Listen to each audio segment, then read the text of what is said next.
And so my topic today is Italy and Cicero's consular election. And I'm doing that as a contribution to the syllabus for the A-level in classical civilization and the section, The Politics of the Late Republic. And one of the things that interests me in history, I do actually work on the Republic, is I'm interested in the place of Italy and the Italian peoples, of whom more later, in the history of the Roman Republic. And the poor old peoples of Italy have been rather written out of traditional history of the Republic and are rather missing, in fact, from the syllabus that you're looking at. But your syllabus does, however, include the election of Cicero in July 64 as consul for 63 BC. And part of your syllabus is concerned with elections, assemblies, and the cursus honorum. So this is going to be a talk of two parts. In the first part, I'm going to go through the practicalities of Cicero's election. And that may be revising stuff you've already done, or it may be introducing stuff that is on the syllabus. And then what I'll look at, which is something that isn't really there and take us a bit beyond that, is where the Italians come into that and the novelty of the role of Italians in the elections for consul in 63 BC and the consequences beyond Cicero for Italian involvement. Okay, starting off with the bare basic facts of the election.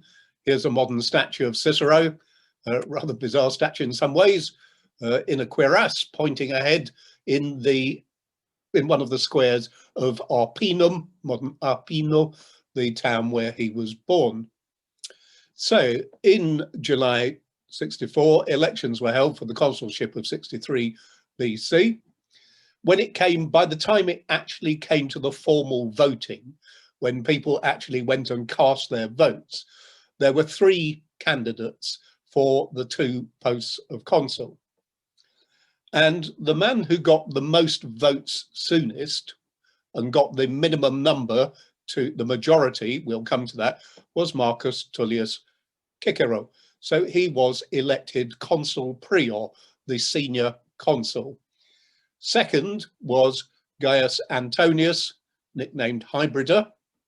He's the uncle of Mark Antony, known to Shakespeare and so on.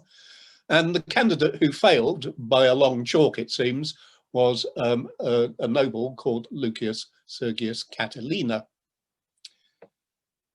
In a speech delivered in a court many years later in 55 BC in the Impizonem, Cicero summed up that moment he was the election of 64.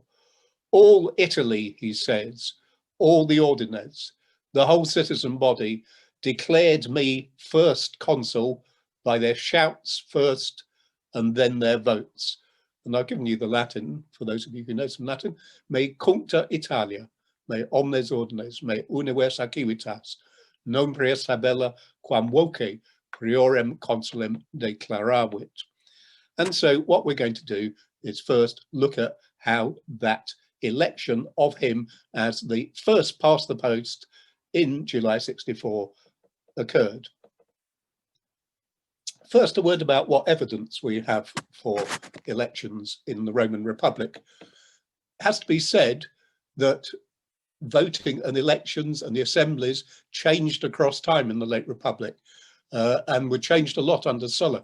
So what I'm talking about is what things were like in the late Republic at the time of Cicero's election. And the sources we actually have for Cicero's election are actually surprisingly few in a way. There are a couple of letters to his friend nicknamed Atticus, a man called Titus Pomponius nicknamed Atticus, the Athenian one, which deal with the forthcoming election. They're the first and second letters preserved to Atticus, both in July 65. It's a strange thing about Cicero's letters, but we have lots of them for some years. and none of them for other years. And it looks as though his secretary, Tyro, heavily redacted the collection of his letters and didn't publish some. And so we don't actually have any letters for the year of the election, or in that 64, or indeed the year of his consulship. Something we do have, not directly relevant to this, is in a later speech, Pro Gneo Plancio, the Pro Plancio, Cicero defends a man called Plancius against a charge brought against him for bribery at the elections in 54, which themselves were a rerun of the 55 elections, for being aedile, and those were in the Comitia Tributa. More on that later, but that is quite a useful source for how elections work, at least in the Comitia Tributa. The main source we have for Cicero's election is a strange little pamphlet called, in some, well, traditionally called the Commentariolum Petitionis, which I've misspelt. A brief guide to electioneering is how one often translates it. And it's purportedly written by Cicero's younger brother, Quintus, and goes through things. And I'm going to quote from this later. Some people think it's not written by Quintus, partly because it's a bit of an odd thing, but actually the Romans quite like writing odd things. It's just that most of them don't survive. And there are lots of funny little handbooks on how to do this and do that and so on. And they were always writing each other letters of advice. So I'd find it's not implausible. And the thing, by the way, that to me convinces me that it's actually written by Quintus or someone close to Cicero and not somebody under Augustus, which is what other people think, is there is no allusion in it at all to what Cicero would do when he was consul. And I can't help thinking, if you were writing this a generation or two later, you couldn't help mentioning what Cicero had done some way. And lastly, there are a few things in Plutarch's life of Cicero, and we'll be coming to that. The other thing we know, and what I'm going to turn to now, is we do know something about how elections worked. Okay, let's start off by looking at the cursus honorum, part of your syllabus, or the root of honours. And this was a system which laid down the order in which you could hold the various annual magistracies in the Roman state. And they laid down, and you can see them there, so you get elected as quaestor first. There are 20 of those, and that means you enter into the Senate. You may then be tribune or aedile. Neither position is necessary. And then later you can seek to be elected praetor. By Cicero's day, there are 8 of those. And then from praetor, you can go on to be elected consul. That system, as it is there, is as it was fixed by Sulla, the dictator Sulla, in 81 BC. So it's a relatively new system, even if it's based on previous laws and practice. It's new in Cicero's own day. It's only been instituted 17 years before his election. And key things about it is that it formalizes minimum ages. And basically you had to be at least 30 years old to become quaestor, which Cicero was. We know he's elected quaestor in 75 BC. I should say he was born in 106 BC. So as soon as he's the right age, he manages to get elected quaestor, and he's sent off as quaestor to be one of the tax or finance collectors in Sicily.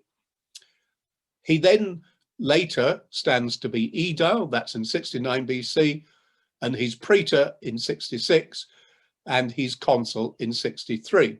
And one of the rules that Sulla had laid down is you've got to have a 2-year gap. And you can see that Cicero went through everything in the first year that he legally could by the new Sullan rules. And so he ends up being consul when he is 42 years old, in effect. Okay. So, and the Romans thought that's an extraordinary achievement. It's being elected, they had a term for it, suo anno, in his year, in the first year that you can. Okay. So there we see, so that was the system. And you can see that what happens in this is that competition hots up as you go along. 20 of you will enter as quaestor. Of those 20 of you, only before Sulla, 6 of you, after Sulla, 8 of you will become praetor. So allowing for a couple dropping out, half of you roughly are going to be praetor. Of the 8 of you who make it to praetor, only a quarter of you are going to make it to consul. And so you see that it is something that it gets tougher. The step from praetor to consul is the toughest step. And you can see also that once you've started on this by being aedile, and Cicero as a new man, as someone who's outside of the Senate, needs to be aedile to get public attention. And then he's got to keep up the momentum.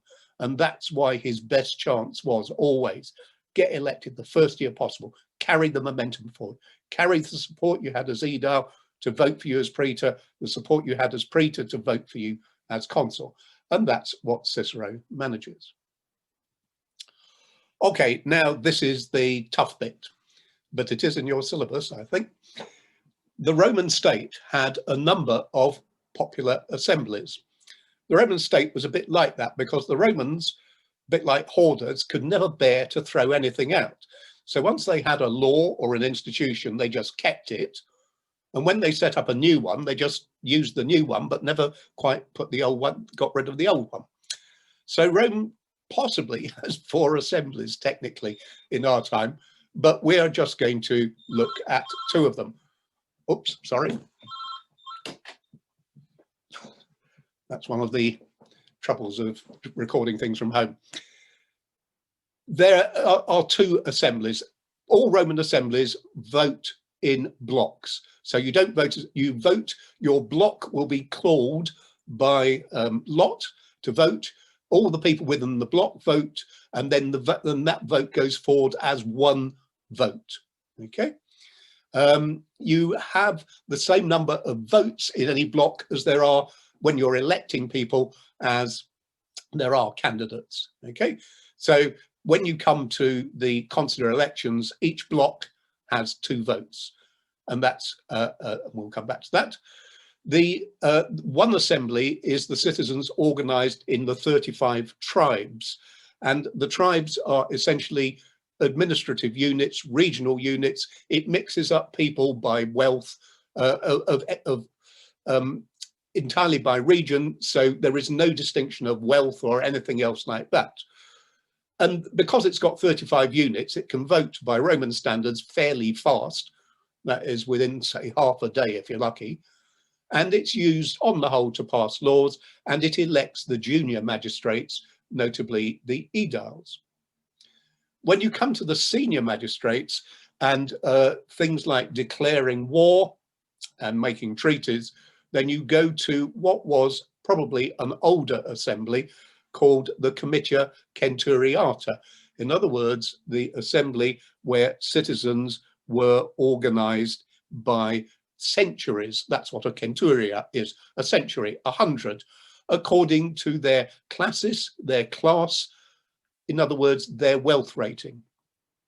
And this was in essence the Roman people as army, because in the early days, it's only the wealthier citizens who would arm themselves and serve. And so this is an old assembly. It elects the military leaders, the consuls, the praetors. It declares war, it makes peace, because it is the Roman people as army. That's its origin. And so this is the assembly that, so Cicero would have been elected as quaestor and as aedile by the Comitia Tributa. He is then elected as praetor and as consul by the Comitia Centuriata. Okay, by our time, this is a bit technical, but it's important. The Comitia Centuriata has 193 units, or centuriae, and that means a majority is 97. So the first person to get 97 votes is declared consul prior. The second person to get 97 votes is declared the other consul, and then the voting stops. It's a first past the post system. Each century votes, its vote is announced, and then its 2 votes will be announced. Then the next century votes, its 2 votes will be announced. And that's how Cicero could say, I was elected by the shouts before the ballots, because the centuries are milling around, they're all shouting, and loads of people are shouting out, Cicero, Cicero, and you could hear on the day that there was a majority, that he was going to win easily, be the first consul elected. And you can see that you have to try and imagine this performance in the forum with the hundreds of thousands of people milling about, shouting, and the bandwagon effect of constantly announcing, first consul Cicero, second consul Antony. Next century comes along, first consul Cicero, second consul Antony, and Catiline begins to realize he's in trouble. Okay. Now, the way this is done is it's not entirely done at random, because the Comitia Centuriata is organized by wealth, and basically the landowning elite, who were called the first classes. They had property, at least one large estate, so they range from, you know, a local noble in a small town like Arpinum up to the wealthiest senator, and they all have 70 centuries together, because there are 35 tribes, and in each, the rich from each tribe go into 2 centuries, one of older men, one of younger men. So there are 70 of them. And then the 1,800 richest members of the first classes are in the equites, and so they have another 18 centuries. And then you get the poorer landowners divided into 100 centuries, and those Roman citizens, and they may be very numerous, who have no real property, are all in just 1 century. And so you can see what happens. The order of voting is, first, at random, you pick one of the centuries of the first classes, and you go through them, and 70 vote. And then you go to the equites, and their 18 centuries vote. And if they all vote together, because there's a 1 extra, that's 89 votes. You only then need, if you've won the vote of all those centuries, you only need another 8 centuries of the less wealthy people to vote, and you've got your result. So it's quite possible that Cicero was elected consul prior without actually needing much vote beyond those of the landowning elite. Antony perhaps needed more votes down there. Okay, so that is a bit complicated. I hope you've looked at that before. If not, and you've got questions, do come back later. Let's now move on to something that is less technical and with fewer numbers. People never like numbers in history. Unfortunately, I'm an economic historian. That's why what I do is not generally very popular. Okay, now, how do you win a Roman election? How do you make sure you become consul? And ancient authors, to some extent, and modern authors, incredibly, are very divided. And the current orthodoxy, it comes and goes in fashion, which goes back to the late 19th century and has been revived by modern scholars, particularly in Germany, but also in Britain. One of our colleagues, Professor Henrik Muritzen, is very keen on this one, is that essentially Roman elections are not really what we would think of as democratic, that the result is arranged, and it's arranged by various ways, which I suspect you've already discussed: amicitia and clientela. Literally, amicitia means friendship. It's nothing to do with being friendly. It means associations, links. And clientela, your clients are people who owe you a favor.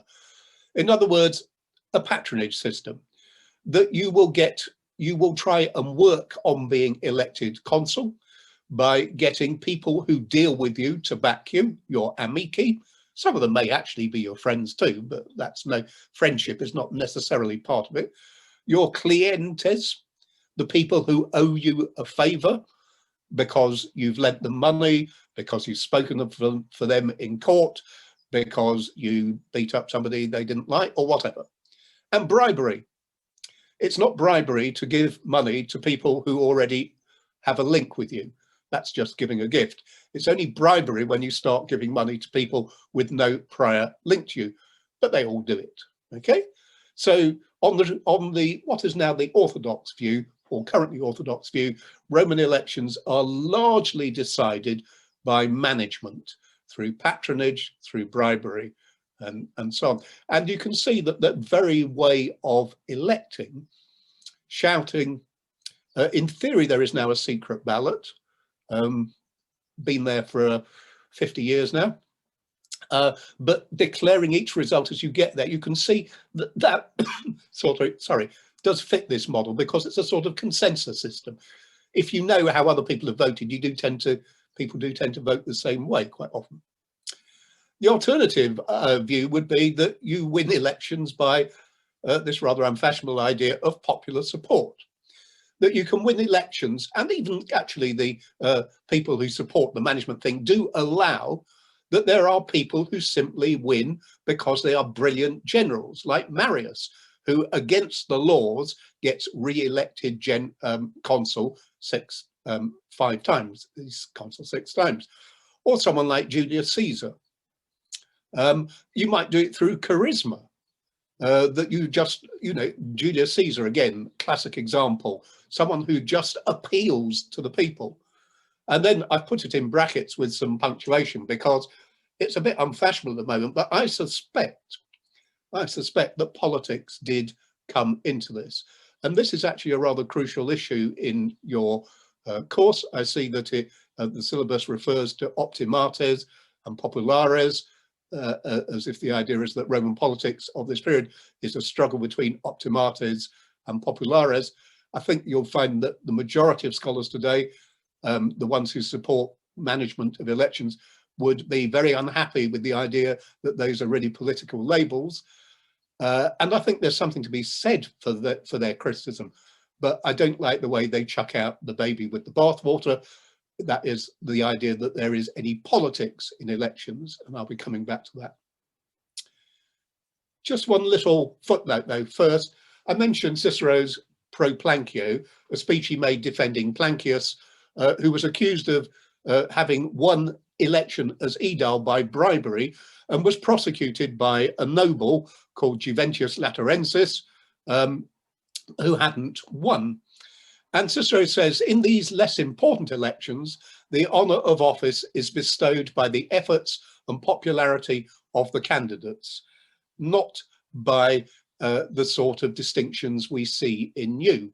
In other words, he's pointing out there is, and this is just a foot, there is a difference between being elected by the Comitia Tributa and being elected by the Comitia Centuriata. The Comitia Tributa has 35 units, no privilege for being wealthy or whatever. It's much easier. The poor have an equal say in every tribal unit. And that's why Cicero says you can't expect, he tells the noble Juventius, you can't expect just to walk through an election in the Comitia Tributa without bothering to canvass.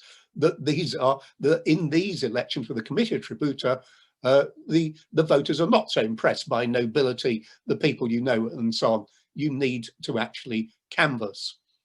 And the idea is, therefore, there is the implicit thing that in the Comitia Centuriata, you do have more chance of management, okay? And it is clear that, because of that tiered system of election of units by wealth and its predominance it gives the wealthy, there is more chance. But the question is, does it work, and does it always work? And that's what we turn to next. I mentioned we do have 2 letters from 65 BC, early July 65 BC, sorry, which are relevant to Cicero's candidature the year later. And I start with the, I'm not actually going to quote the second one here, but the first one, I start with the second paragraph of it. And Cicero is writing to his mate Atticus. And the date is clearly early July, not long before the actual elections in 65, of the two consuls for 64 BC. And what Cicero is doing is he's reviewing who's standing this year, because in case any of them drop out and then become people who stand against him. Okay. Of this year's candidates, he says, Lucius Caesar is reckoned to be a certainty.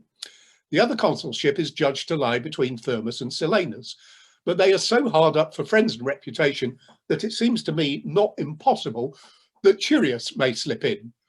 But no one else thinks so, only me. It looked as if it would suit my chances best if Thermus got in with Caesar. None of the other candidates this year looked as being as strong a competitor if he falls over into my year. So I'd be pleased to see him elected now. So basically, Cicero's prediction, Caesar dead cert for consul for 64. That's the uncle of Julius Caesar, the dictator. And then he says, general view is it's going to be Thermus or Silanus.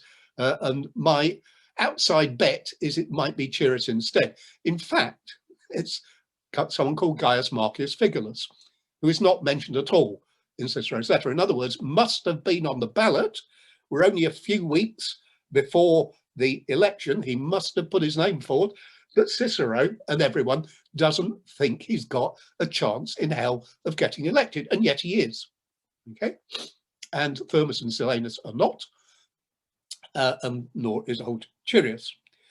And this does raise, scholars have tried to kind of get round this by claiming that there's some mistake with the names or something like this. I don't think you can get round it. Someone became consul whom 3 weeks before nobody expected would. And there is actually an explanation for this, which is in the works of an Israeli scholar called Jakobson, who has argued for elections being more democratic than the current orthodoxy would have. And it's to do with how things work. If you have, as you did in 64, when Cicero's elected, it came down to 3 candidates go to the ballot. So that's fairly straightforward. And as in 65, as in 64, there's one front runner, Caesar. So there's no problem about predicting that. Probably a year later, everyone's predicting Cicero's going to get in, isn't he? And you're all going to vote for Caesar, or you're all going to vote for Cicero because you know he's going to get in anyway and you want to be on the winning side. And then, if you've got just 2 candidates for the other post, it's fairly straightforward, isn't it? It's either Antony or Catiline. But if you have more candidates, it's rather problematic, isn't it? So in this year, there's Thermus, there's Silanus, there's Turius, and we can add there's Marcius Figulus. In other words, there are at least 4 candidates. Now, suppose, as Cicero says, they are hard up for friends and reputation, that none of them is particularly outstanding, and they've all got their backers. You can see what's going to happen, that as you go down the 70 centuries of the first classes, some are going to vote for Thermus, some are going to vote for Silanus, some are going to vote for Turius, and some are going to vote for Figulus. And you're going to get to the end of the first classes, you're going to get to the end of the equites, and there are still 4 candidates with more or less the same number of votes. And then suddenly it becomes a democratic election, because suddenly it's up to all the lower classes to actually decide which of these 3 or 4 who are leading get in. And that's why management is fine as long as the number of people on the ballot are actually down to be elected are small. If the number's bigger, it's more problematic. Okay. It's actually a bit problematic even if you end up with few people on the ballot. This is the first paragraph of that same letter to Atticus, written in early July. And Cicero is now planning his election. You have to start canvassing a year before. Well, for one good reason is you canvass at the consular elections and the tribunician elections because there are loads of voters in town. They don't, not all necessarily there normally. So that's a jolly good time to go around and canvass. And so Cicero is beginning his campaign. Of course, in many ways, he'd begun his campaign for consul when he stood for election as aedile, because he knew he'd be aedile till you get praetor, till you get consul. So, you know, this is just the formal candidature. The position about my candidature is as follows, as far as one can foresee at the moment. and Cicero doesn't think it's necessarily manageable. I'm thinking of beginning my own canvass at the tribunician elections in the Campus Martius on the 17th of July. As for my competitors, the certain starters seem to be Galba and Antonius and Quintus Cornificius. I imagine that this will make you either laugh or weep. To make you really clap your hands to your head, there are some that think Caesonius will be standing too. Aquilius, I surmise, will not. He's old and not interested.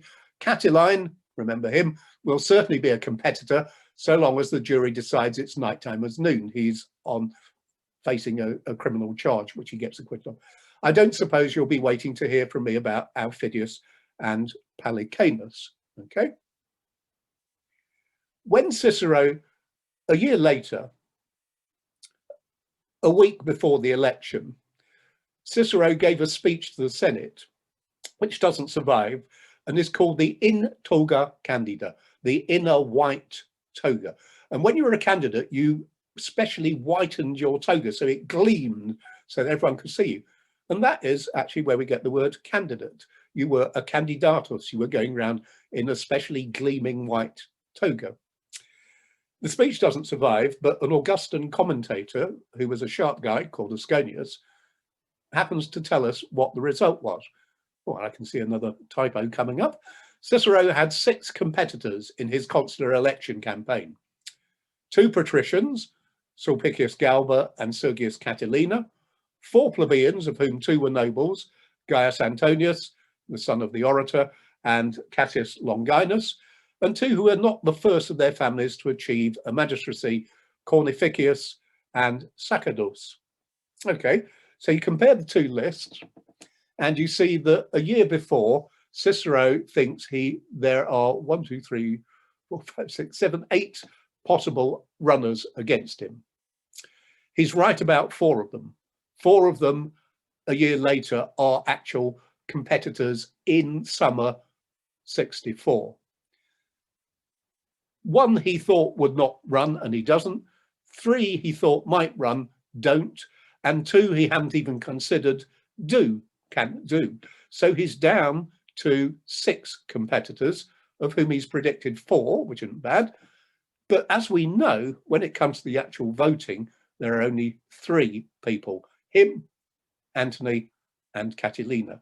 And why is that? It's because the others, presumably in that year, the others can see that they are not getting anywhere near the votes of that are promised to Antonius.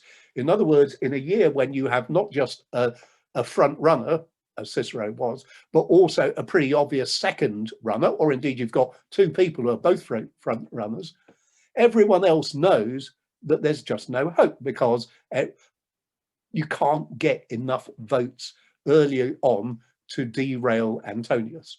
And so you rather than lose face, you pull out. And the only person who doesn't pull out is Catilina, because he is in a rather desperate situation and cannot afford, well, he can't afford to continue and he can't afford to pull out, with the results that you all know about to come in 63. Okay, so there we have a little run round of how Cicero technically gets elected as consul. And I'm sorry that's been a bit technical and so on, but hey, that's what you need to understand to see how these things work. Now we're going to change focus rather. Now we go to Italy. The Italians.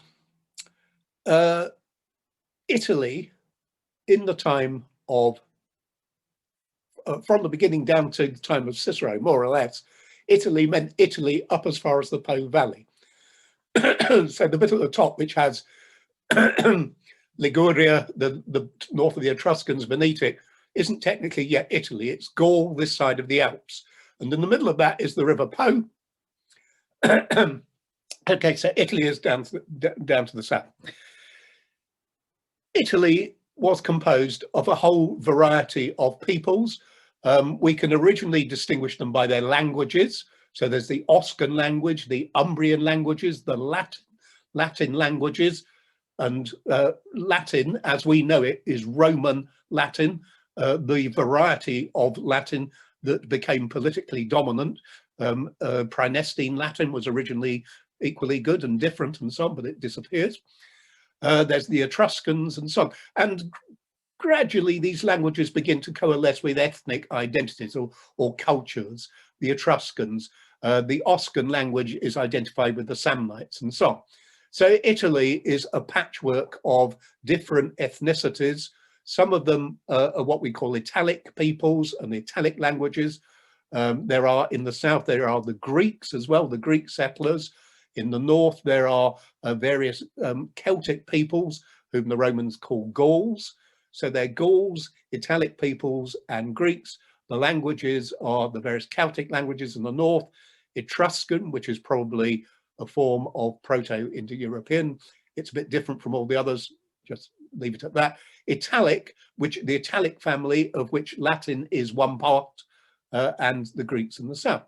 And over the period 500 to 200 BC, the Romans firstly gradually conquer Latium, and then over the next, down by 200 BC, they have conquered most of Italy, and they have turned the Italian peoples into allies, or what they call socii. That's on the bottom of your thing on the left. And a socius is, we get the word social from that. A socius is an associate of people. We get the word associate. And the socii are basically left to run themselves, using their own languages, using their own traditions and so on.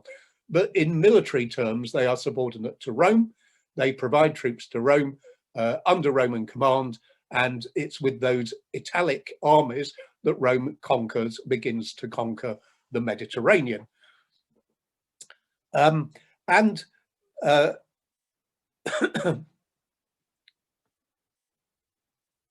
so they are basically autonomous people who are under liability to Rome as military leaders. And Cicero himself, one must remember, is in some ways not unrelated to that situation. Even the Romans of, say, 100 BC are not all originally Roman or originally Latin. That Latin area was very small. Cicero himself came from the town of Arpinum. Arpinum is up in the hills, about 100 miles southeast of Rome. From that town, there had already one of the local, there are two main local families that dominated that town. There was the family of Cicero and the family of Marius. And those two families intermarried and quarreled and ran Arpinum. And Marius had been the first from Arpinum to become a senator, and he had been consul 6 times. He's a generation above Cicero. Cicero follows in his footsteps. Cicero is the first of his family to enter the Senate and become consul. His younger brother Quintus follows him and gets as far as being praetor. And Arpinum was originally a town of the Volsci, a little on the fringes of Latin hill tribe. And if you look to the top left, you can see part of the massive walls that go back to the old Volscian citadel. And if you look to the right, you can see the remains in one of the squares of Arpinum, where Cicero's statue is, of a Roman road. And the young Cicero growing up in Arpinum will have known full well that while he was a Roman citizen, because Arpinum had had Roman citizenship since 188 BC, okay, for several generations before him, so they spoke Latin, used Roman law, but their town council actually was, although it used Roman titles and Latin, actually was organized in a different way. They were autonomous. And he will have known full well, he will have seen as he grew up, that his origins were not simply Roman. He will have seen that strange archival gateway. He must have seen that many times in his youth. Okay, so he has some sort of sympathy with the Socii. The Socii were very keen on the Roman Empire and didn't mind contributing and all the rest of it, but they didn't like the way that increasingly in the 2nd century, the Roman leadership interfered in their domestic affairs. extorted from them, used violence against Socii, both in the army and at home, and so on, and particularly when the Gracchi confiscated land to settle poor Romans. And that almost caused a revolt. I can't now go through the reasons why it didn't, and that got delayed. And then in 90 BC, following further provocations, again threats to confiscate their land to use to settle poor Roman citizens, the allies, or a lot of them, allied together and launched a war against Rome, which lasted technically for 3 years, but in fact morphed into the war between Marius and Sulla, so continued in more ways. And the young Cicero, age of 17, when you start your military service, his military service, you think of Cicero as being a civil pacific guy. Actually, quite a lot of his life was spent in fighting one way and another. And his first military experience is fighting the Italian allies who are rebelling against Rome. And we have a bit of trouble about quite where he was, because sources conflict. But it's quite likely he was on the staff first of his relation, Marius, and fought against the Marsi, a hill tribe just close next to the Volsci, more or less. And then later he switched and he joined the camp of Pompeius Strabo. That's the father of Pompey the Great, who defeated the Paecini, which is where the revolt started. And just to illustrate this, there's a picture of an Etruscan magistrate and a Samnite warrior, two of the groups of whom the social war have fought. The allies lost the war by a whisker, but the Romans panicked at the beginning as well. They might, and they thought they were going to lose. And in 90 BC, they offered all their Italian allies Roman citizenship. And this isn't necessarily what the allies wanted, no time to discuss this, but they took it. And so the end of the war it's a rather bizarre thing. The allies lose the war, but got the thing the Romans really didn't want to give them, which was Roman citizenship. And then from then on, Rome and Italy were the same thing. The Roman state was the Italian state, or that was where you were going. That was the trajectory. And by the time you get to Augustus, when these things merge, looking back at the social war, no one could believe it. It was a war to forget. And it has been a war that is forgotten. In Roman history, there's not much written about it. Modern scholarship fairly passes it over. It's always been assumed that the unification of Italy was its ultimate destiny. That goes back to the 19th century, the idea that nation states are the way forward. And that's how people saw it. And it's only in recent years in Italy that you've got people beginning to question again the dominance of Italy by Rome. But that's another story. So now, just to bring in Cicero's relation with the Italian nobles. So the young Cicero comes from Arpinum, which has been Roman, but he knows has a non-Roman origin, the Volsci. His first military experience is fighting his fellow Italians. He then he disappears more or less from Italy under the rule of Sulla. And Sulla is notorious for having carried out the first severe prescriptions. He invented them, really.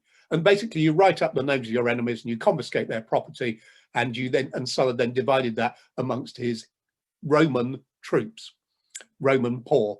And these prescriptions were massive, and they hit Italian landowners particularly hard, the wealthy elite of the Italian states. And that's why some of them go on fighting against Sulla. So the civil war, in a sense, the social war goes on till 84, 83, which is when Sulla besieges Pompeii, which is one of the last battles, really, of the social war. And what the young Cicero does when he returns from studying in Greece is he takes up, to try and make a name for himself as an orator as Rome, he takes up defending the nobles of Italy, or those of them who have got citizenship, against various charges that are brought against them, often arising out of the terrible muddle after the Sullan prescriptions. And many of Cicero's speeches have been lost and so on, and particularly these more civil early cases. But just there are three examples. speeches pro Roscio, a man from Amarinum in Umbria, for somebody called Marcus Tullius, coincidentally, who was a settler in the Po Valley, for a man called Cluentius, who came from Larinum. I've said Samium, technically it's the Frentani, but hey, it's Samium to most people, and so on. And as Plutarch says, he didn't charge. His fortune was sufficient for his expenses, but was still small, so that people were surprised and admired him when he took no fees or gifts for his services as an advocate. Technically, you're not really meant to take, you're not meant to be paid, you're not meant to take gifts, but Cicero is getting obligation. And then we see this in the Guide to Electioneering. Your strong points include the attendance of clients defended by you. Once you've defended someone, they're your client. The numbers from Italian towns have obviously come for your sake. More on that in a moment. Cicero builds up a constituency of local nobles who owe him for defending them at a time when other people will be a bit wary to do so in court. Moving on, time to speed up a bit. Roman citizen numbers.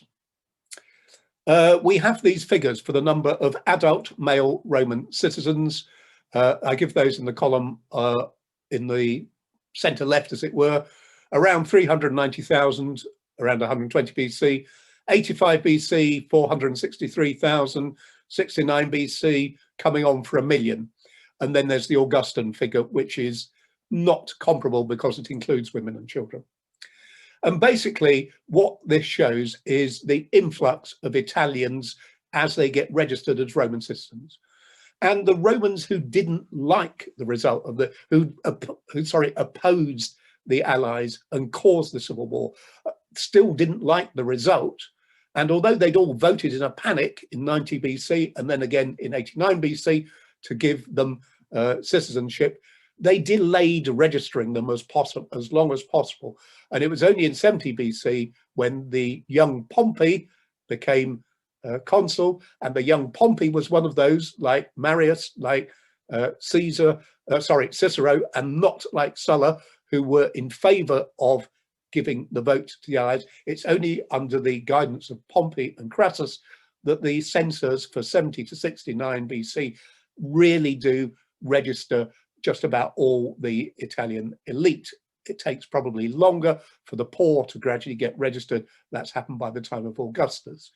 And you can see that what's happening, I'm not going to go through numbers, that by Cicero's day, at least 50% of the elite electorate are going to be Italians. People who only, not of his generation, when he was fighting them, they were not Roman citizens. Now they are Roman citizens and could be electing him.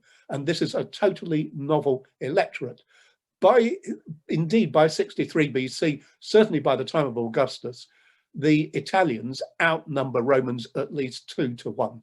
In other words, by the time of Augustus, Rome has become an Italian state. It's a reverse takeover.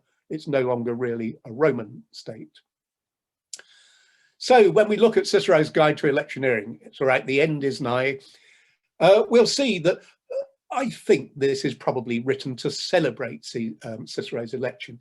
It's not really a guide to what you're going to do. And it's part of the propaganda of who Cicero is and why he gets elected.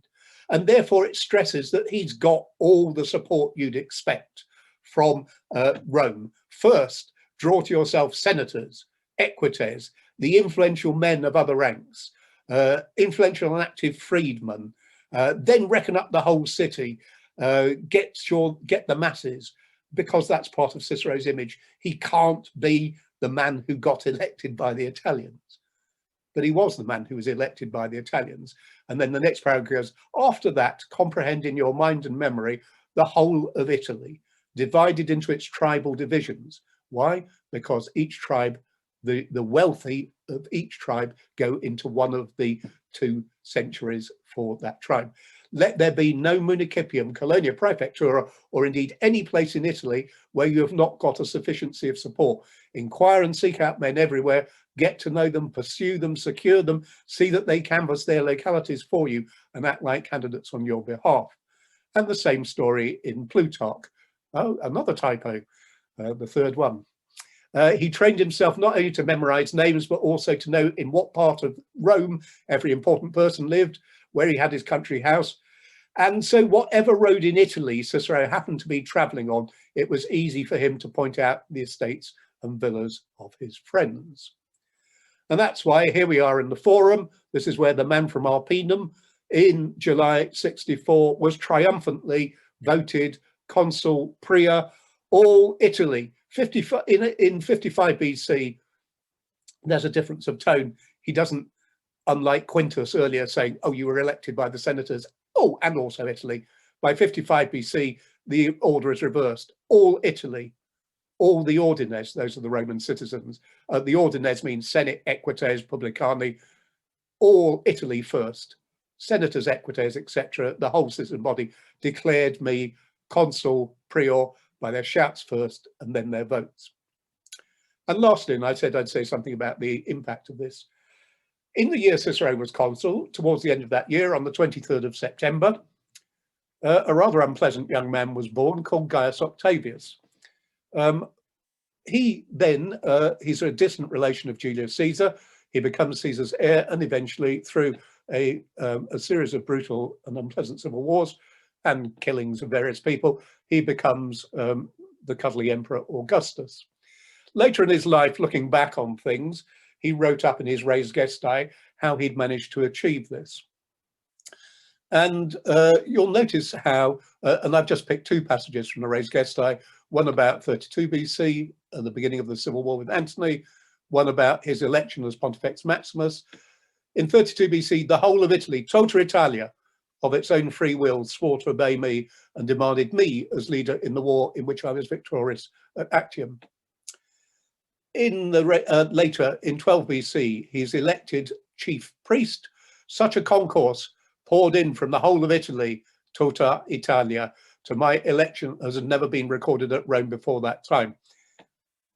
That's a bit of a precursor of Trump, isn't it? There was actually no other candidates. People were coming in out of loyalty.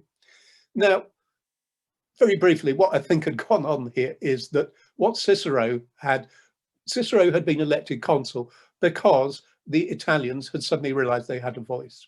They looked at the candidates for 63 and they saw that Cicero was their man. He came from Arpinum.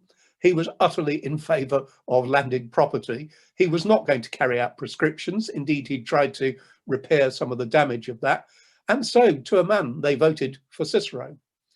And then you go to the politics of the next years, and some Roman leaders are very traditionalist, like Julius Caesar essentially tries to base his power on the army and the plebs of Rome. The triumvirs carry out, the young Octavius carries out enormous prescriptions in Italy, which are really hated. And then he realizes the error of his ways. And in those prescriptions, of course, Cicero himself is killed, allegedly on the orders of Mark Antony. And then by 28 BC, realizing that this is no way to run it to a chain power, Augustus switches and suddenly decides he's not in favor of the Roman plebs at all. He removes them from politics and he promises no more prescriptions. Landowning will be guaranteed. And guess what?